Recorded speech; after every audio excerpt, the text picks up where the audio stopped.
శ్రద్ధ సబూరిలకు వెల కట్టవద్దు. మతభేదాలు వద్దు, అందరినీ సమానంగా భావించు. ఇతరులకు సువిశ్వాసంతో ప్రేమ ఇవ్వాలి. బంధువులతో సహనంగా ఉండండి.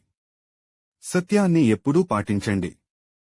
కష్టం వచ్చినప్పుడు ఆత్మవిశ్వాసంతోనూ ఓర్పుతోనూ ముందుకు సాగండి. ప్రార్థన, ధ్యానం ద్వారా మనస్సు శాంతిని పొందాలి. దైవ సేవలో నిబద్ధతను కలిగి ఉండాలి. అహంకారం వదిలేసి వినయంగా వ్యవహరించాలి. దానం చేయడం ద్వారా మనోశాంతి పొందవచ్చు. ఆశలు తగ్గించి సంతృప్తిగా జీవించు. ఇతరులకు సహాయం చేయడం మరవొద్దు. అన్యాయాన్ని తిరస్కరించు. మనసు ఎప్పుడూ శాంతిగా ఉండాలి. ఈ సాయి బోధనే జీవిత మార్గదర్శకత్వం. ఇతరులకు అన్యాయం చేస్తే క్షమాపణ చెప్పాలి. భక్తి మార్గంలో కష్టాలు సహనంతో తీరాలి. స్వార్థతను వదిలి మానవత్వంతో జీవించు.